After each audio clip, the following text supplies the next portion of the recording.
If you're able to see my screen. Yes, ma'am. Yes. Let me start. So good afternoon, everyone. As I introduce myself, I'm Gitanjali and I'm from MSR IT Bangalore. So this particular session today is about selecting and applying machine learning algorithms for achieving cybersecurity. I have done an investigative study. So this is the last series of the machine learning algorithms that I've applied. So if anybody from the previous three conferences were there, they would get a gist of what I've presented until now. So here today, what I will take you through is I'll quickly take you through an abstract and introduction and the different kind of methodologies. There are 7 different methodologies that I've used. I'll in slow start explaining what each of it are. And I also have a paper in hand because I have figures. There are a lot of numbers that I have to represent. So I've just got a small sheet. Then after that, I will take you through the result and I'll in fact show you that I'll share the screen with you where you can see the results live of my work. That is the outcome of the series. And last, I will conclude the session and I kindly request you to please ask me if there's any question from your end or if you need any clarification. I would love to answer them. So I'll just start here. So in quick, machine learning, when we see these machine learning techniques, they have been applied in many areas of science because of their properties like adaptability, scalability, and the potential to rapidly adjust to new and unknown challenges. All that we know that in machine learning is you just need the 80-20 rule. 80%, the system is trained based on the 80% of the data that we are giving as an input and 20% we are going to test it. So once the system is trained, any input that we try to give for prediction, the system would predict based on what is already available in the system or how the system is trained on. And when we come to cybersecurity, this is a fast growing field. This is demanding attention to heaven. Now that we have everything is because of the pandemic, now everything is on the network from home, or it could be even our conferences. So the security that we need for internet is in the peak. And these are two different what you call peculiar or unique areas through where, I mean, I'm just trying to combine these two peculiar areas to get the best output. And yes, I have got definitely the best output that I can even think of.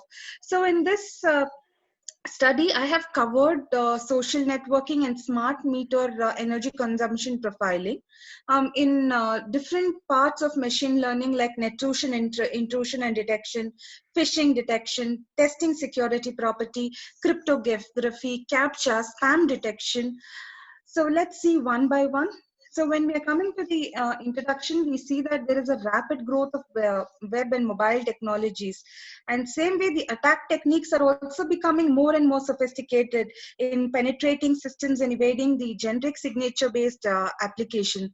So even if the engineers are getting smarter, the cyber crooks or the cyber criminals, they are getting double smarter. So even we try to go in way A, they find 20 different ways to come and attack us in A, and they also try to predict what could be B. So we are in that junction today, and cybersecurity is needing a lot of attention. So the first methodology when I started was phishing detection. So this phishing detection means the intention at thriving personal information. That is, the cyber criminal will only want your personal information, and how he will take it, either through a detective mode, a preventive mode, or a corrective mode. So the input that I have taken for finding this is, I have taken about 1,718 legitimate emails and 1,171 phishing emails. They are the raw phishing emails I have taken for the study. So I have used it based on the 6 classifiers that has been on the screen. I've used 6 classifier techniques. The experiment that was conducted on this was text indexing techniques for parsing emails, and all the attachments were removed: the header, the footer, the unwanted signatures, the photo, all those was removed. It was only the email message that was sent. So when we saw the result of this, we were able to see that the LR, which is nothing but logistic regression that I have mentioned over here. The LR, this was highly suitable as it had the least positive rate. If you see, usually when we talk to the users, they will want their legitimate emails not to be classified or misclassified as a junk, right? They want their emails to be given out in the right manner. So this was the first methodology. The second methodology that I had used over here is network intrusion and detection. So by this we have two parts in it. One, we are going to identify the malicious network activity. Second one, it's just going to be the alert classification. So the first part, identifying the malicious network activity, where it is leading to confidentiality, integrity, and availability violation of the system, which is there in the network. So this malicious network attack was used to check within a network, and the algorithm that I've used over here is genetic network programming. And along with that, I have taken a matching degree, which was used to reduce the redundancy. For this, I have taken the input of KDDP CUP99 dataset. It is a little low dataset, but that was the only thing that was available when I was doing my research work. So for this, we have used again the 80-20 model. For training, I've used about 8,068 connections, and these connections were randomly chosen, out of which 4,116 connections were normal. The 3,952 were Smurfs and Neptune attacks. So the proposed solution for testing was, based on it, was 4,068 normal connection and 4,000 intrusion correction. So the result that I got out of this was the accuracy was at 94.41%, the false positive was at 2.01%, and the false negative was at 2.05%. So next what we did was we were doing the alert classification using neural networking and SVM against the denial of service. DOS is nothing but denial of service, where the user who is sitting will try to attack one particular system either through DDoS, where it is distributed through different servers in different region to one particular system, or one single person is going through the server and trying to attack it. So I can just give you a quick understanding of this. I'm probably sitting here in my workstation. All I want to do, all I need is that I have to only say yes or no for the query that comes in. But when I get junked with requests, there is a huge amount of requests that starts flowing in. I have to go on no, no, no, no. So when I'm trying to deny the service, what will happen is that my system, my server or my system might get crashed because of continuous and overflowing of emails and overflow over the limit of trying to deny. So the initiative, the idea of the attacker or the person who's trying to deviate my work will be that I should not work. So you flood me with junk work, I will not be able to do it. So in this way, he will try to attack my system. So what I did was, instead of going around the bush, I have created a real-time DDoS attack, and I simulated it in a virtual environment using Packet, PAKIT. So in this packet, what it will do is it will generate and send network packets to the target. And for the virtual environment, which I simulated, I used Snort. So what happened over here was the alerts were generated by using Snort intrusion detection tool, and they were captured and fed in backward propagation. In machine learning, we have two: the forward propagation, where input, wait, hidden layer, output, and to check if the input and the the target output and the expected output, if they are matching. If they do not match, now the backward propagation will start, where the output will come back to the weights, and the weights will be adjusted to get the desired output. So I have fed it here in the backward propagation and neural network, and I have used SVM as for classifying the alerts, whether they were true positive or true or false positive. The result over here was that SVM gave me 83%, neural network gave me 83%, but SVM gave me only 99%. Then the third methodology was authentication with keystroke dynamics. So this is a very simple one. I had an input where I took a real-time data. I made 50 people start logging in. And over here, we were only looking at the username and password. We just needed username and password as the data set. So over here, what happens is we try to take the keystroke dynamics. The word itself implies. So how long are you typing? Was there a space? Was there a gap?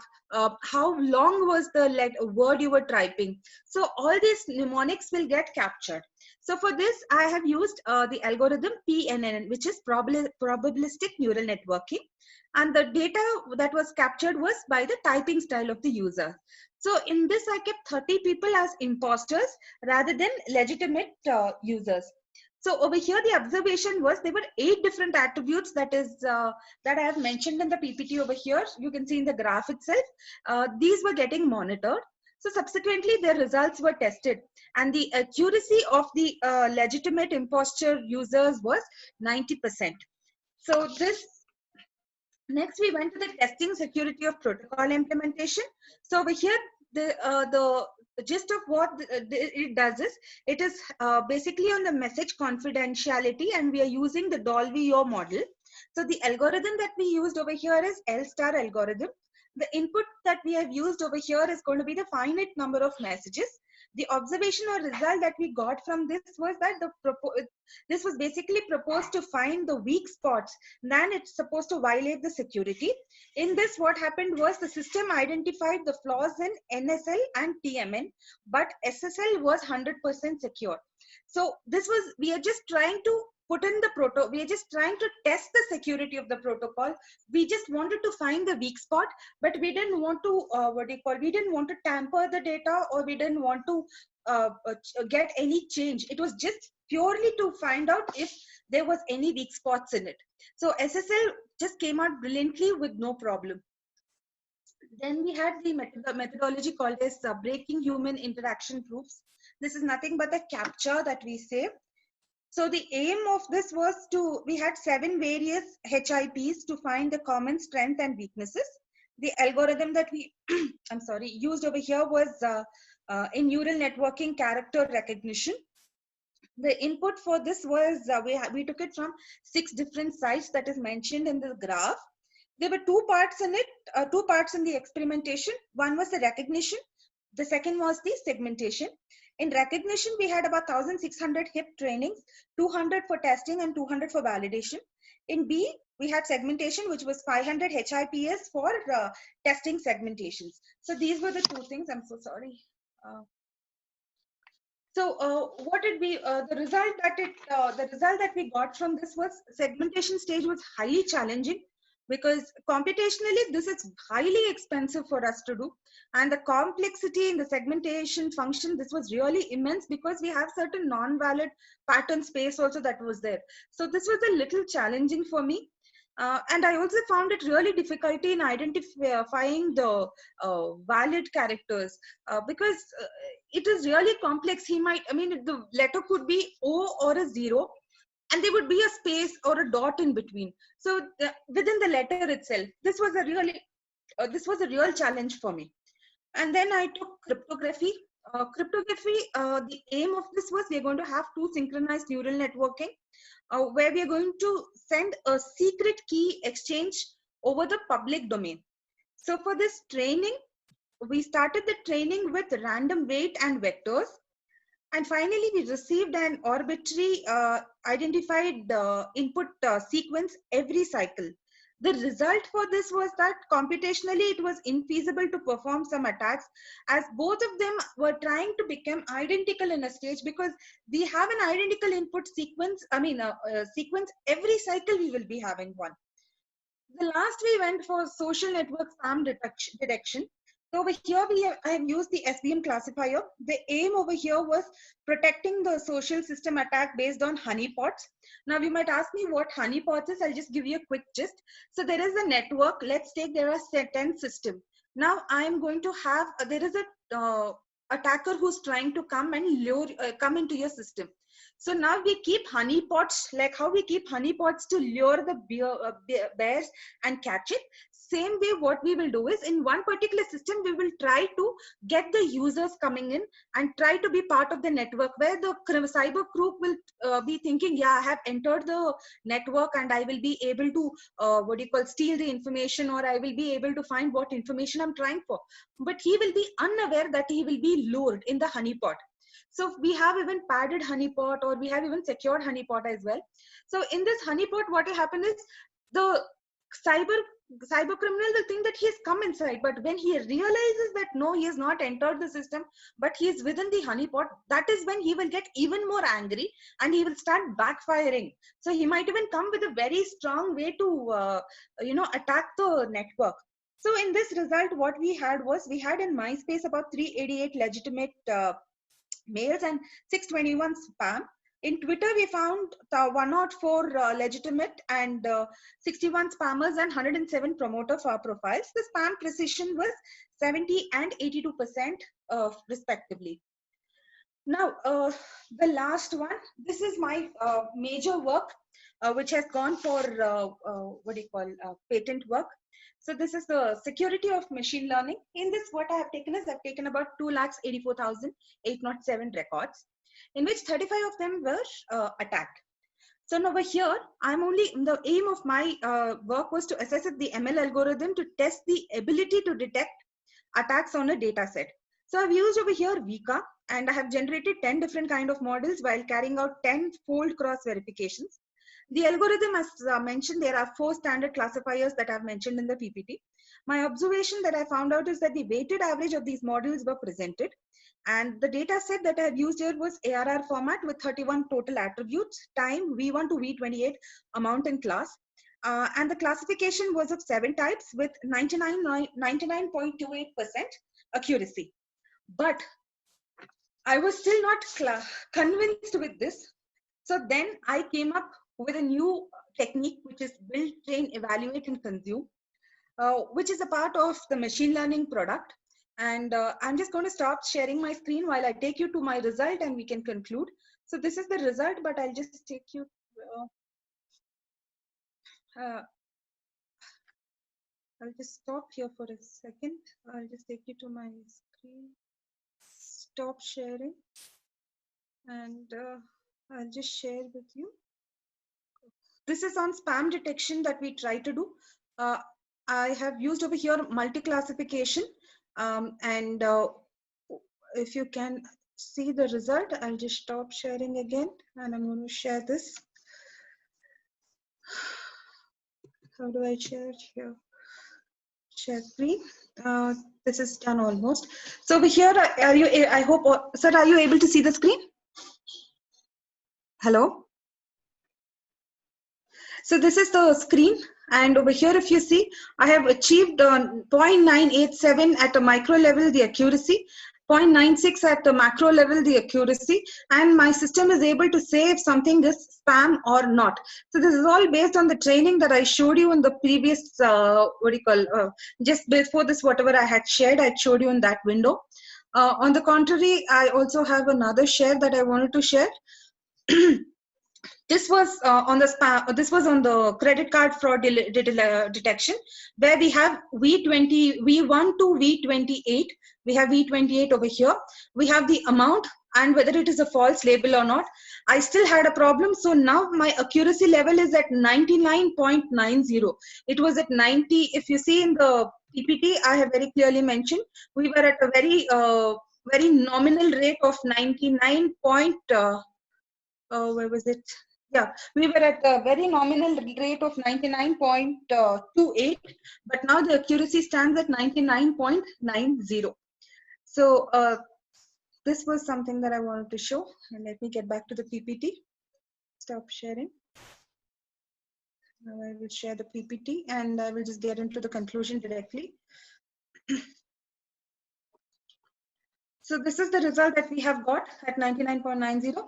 And in my conclusion that I want to really say that random forest and binary classification, these have been the real-time performance that really got me up to this result that I have measured.